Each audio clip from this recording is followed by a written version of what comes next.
Hi, so I'm Cassie Eley. I am currently the principal of Piedmont Middle School in Union County Public Schools. I've been at Piedmont, this is my 5th year. I was a principal of Walter Bacon Elementary School, co-principalship. So I was the principal of grades 3 through 5 for a year and a half, and then prior to that, an assistant principal at Parkwood. So I actually started off, I'm a Union County native, so when I got ready to go to college, I did not want to go anywhere close, you want to get away. So I went to Appalachian State University for 3 years, and then decided that home was, in fact, where I wanted to be after I'd grown up a little bit. And so I finished at Wingate University here in town. I then went back after a few years of teaching.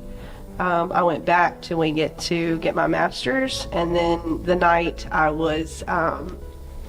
that I celebrated my master's, one of my mentors said, "Now it's time for your doctorate." So I enrolled at Wingate to finish my doctorate. I finished my doctorate in 2019. I always knew I wanted to be a teacher, so that part was easy for me. And when I was in high school, I remember one of my teachers telling me, you don't necessarily have to teach what you're good at, you got to teach what you enjoy the most.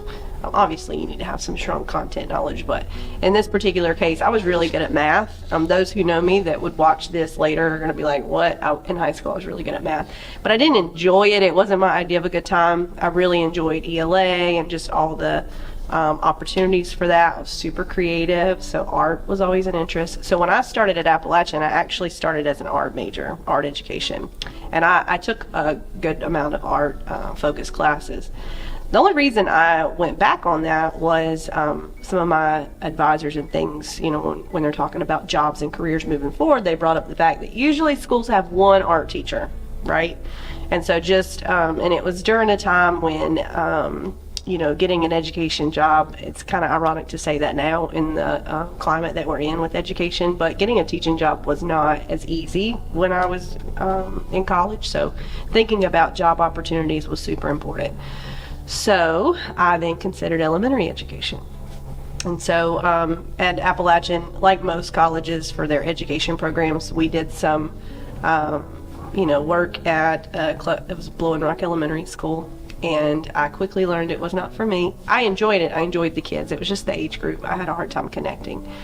So back to the drawing board again. Again, I had been through some elementary education classes by that time. And so just kind of thinking back to what my high school teacher had told me and how much I enjoy my ELA classes, English education is what I finally landed on. And I did take a lot of English education classes at Appalachian before I transferred to Wingate, and then finished that off at Wingate. And I enjoyed every second of being an English teacher. And I taught at Forest Hills High School in the county for 6 years, which was the high school I graduated from. So I enjoyed it.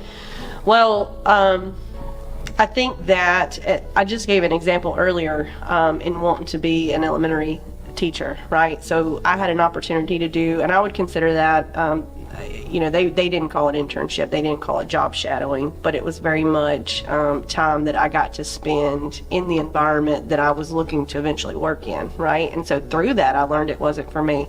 I tell my middle schoolers all the time that career exploration isn't just about finding out what you want to do, it's even more important to find out what you don't want to do, right? Because I think kids grow up and they think, I want to be a doctor. Okay, well, do you realize how much doctors write?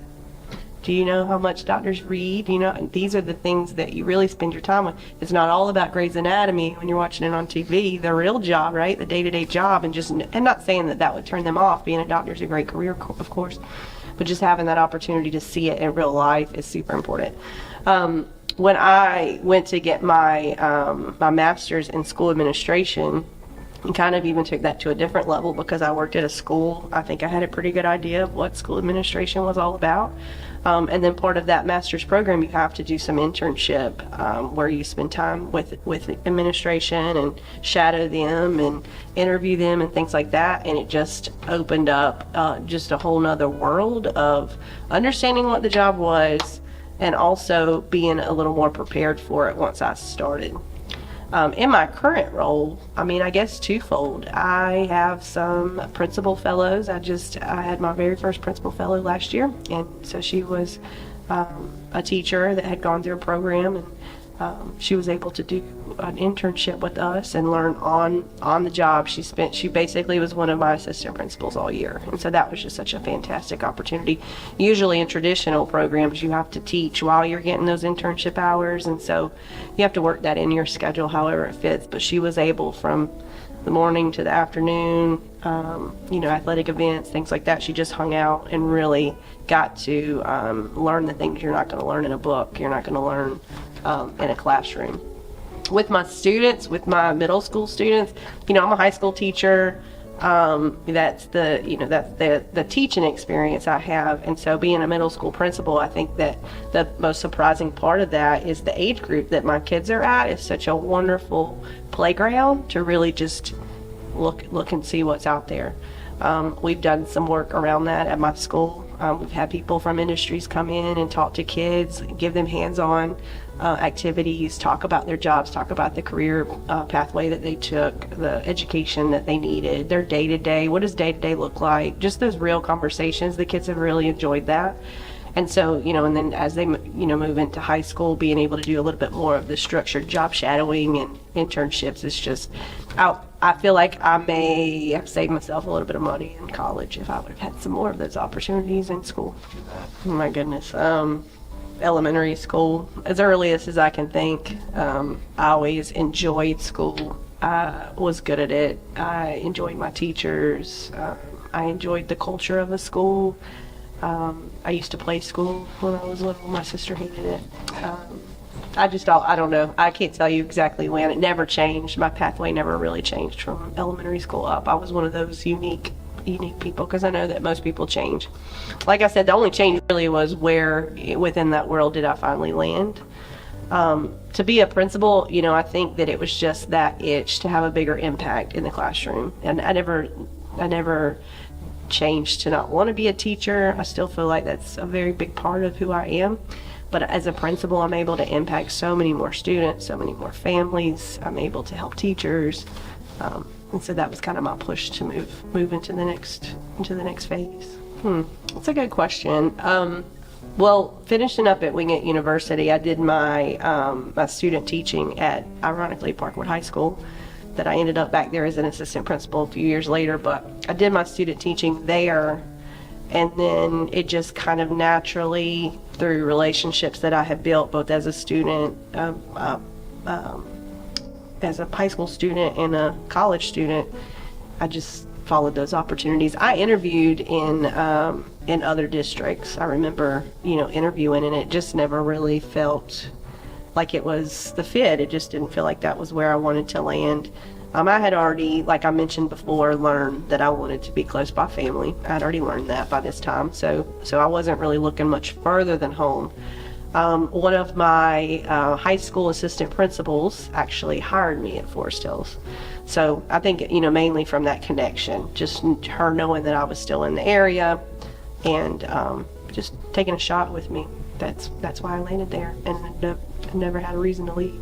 I do a lot of, I go to different conferences and things across the United States, and I'll listen to other principals and school leaders across different states and districts within those states, and it never surprises me how much further advanced we are here in Union County. If you don't get out, you don't know. You don't know what you don't know. You think everybody's doing the things that we're doing, but they're not. And that's cool too. That's cool to go out and say, wow, we're really leading the pack in career exploration and equal access to AP advanced placement classes for students and just lots of different things, CTE courses. We're really leading the way beyond North Carolina, and that's cool. That's really cool to be a part of that. I do not. I don't have any regrets. I think that I'm always learning and, changing what I do and how I do it based off of experiences. Ups and downs. There's always changes in policies and in recruitment, things like that.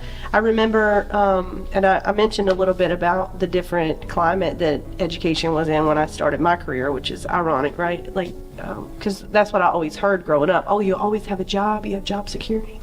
And so here I am, I've always had this pathway, and I'm entering an economy where there weren't a lot of teaching positions. my student taught at Parkwood. I was hired on there because I graduated in December, so they hired me on there for the second semester as an English teacher. And I got cut with the cuts that were made that school year, and so it was just, it was super disheartening and a little scary, for a recent graduate.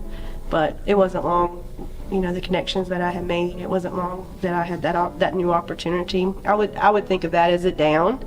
But with a college education, I think you've got a lot more backup plans. I think the safety net of the backup plans is the biggest benefit of having a college education. So that was good. I have had ups and downs as I have tried to chase the next leadership opportunity, of course. I remember getting turned down for my first AP interview, and I was so heartbroken, and eventually landed exactly where I was supposed to be. I had a similar situation when I went to interview for my first principalship and got turned down. I ended up exactly where I should have been. So it's kind of like looking back, yeah, it was a down, but did I really, would I be the same place now had I gotten that first opportunity? I don't know. I think that, get to know not only I'm going to go back to what the advice was to me. Don't only focus on what you're good at. Focus on what you enjoy, because we spend a lot of hours of our lives working. And it's really important that you enjoy that time and that you feel like it's not only an opportunity to gain income. Obviously, that's why we work, is to gain income. But at the end of the day, I think if you have passion that drives what you do, then you're going to enjoy your work, and the money's an extra bonus, right? I think that you take, my big advice would be take advantage of all of the opportunities and resources, right? Like internships, like you were mentioning, job shadowing.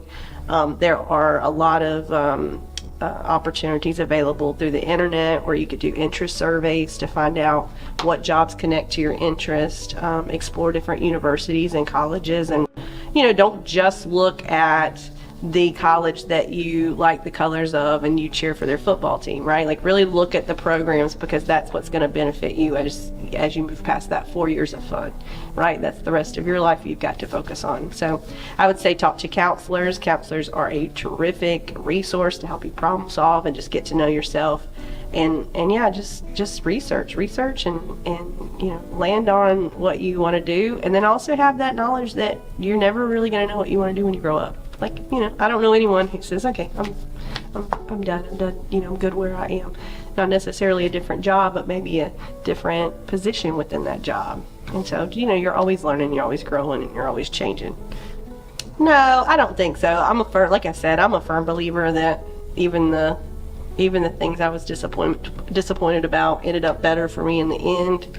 So no, I don't really have any regrets. I guess my one regret would be my college loans, and going to Appalachian and then transferring to a private school. You lose some of those credits that you've earned, and that definitely, you still have to pay for them. But would I have done the same thing had I started at Wingate University? I don't know. Would I have stayed in Union County? I don't know. So I think that was a very important thing for me to do, to get out and then to decide that this is truly where I want to be, and to be happy with that decision. So even that, I think it was money well spent, I enjoy teaching on the university level. That's something I've been able to do over the past few years, is to teach at Wingate University as an adjunct professor. So I intend on continuing that. That helps me in my principalship too. It forces me to continue my research and to continue to stay abreast with all the different changes going on. So it's kind of a 2-for-1. I enjoy writing curriculum. That's something that I don't think I think that I'll continue to pursue. But yeah, right now I'm enjoying leaving the school and being around 1,000 kids a day. That's my idea of a good time. So it is surreal. I mean, I've already mentioned how much I love the county that I work in and that I've grown up in. And so, my colleagues that I work alongside of, I have immense respect for. And so for that recognition, it's just, I don't know, it's very humbling, and it was really surprising. I thought that it was an awesome way to recognize the work of my school, because we had done a lot of work around career exploration last year, and we stepped outside of some comfort zones for my teachers, for my community, And even for the administrative team, we changed up things, and it was a challenging time to do that. I mean, I know this, we're supposed to stop talking about COVID, but we're still feeling impacts from that in the education world. And so, you know, with those challenges, stepping out, trying something new, I firmly believe that's why, that's what set me apart for sure from my colleagues. And so it was really cool for my community to be recognized for that.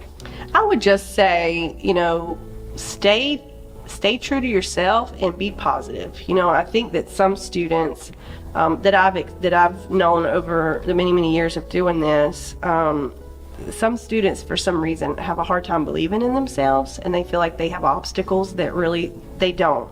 There are opportunities in this particular workforce world. There are opportunities all around us, and there's something that can fit anyone's interest, anyone's world. And so I would just say, you know, if you're sitting here thinking, I have no idea what I'm going to do, you know, don't stop there. Just start looking into it and research and talk to people that you trust and believe. Just believe in yourself that really if there's something that you want to do, there's a pathway to get there.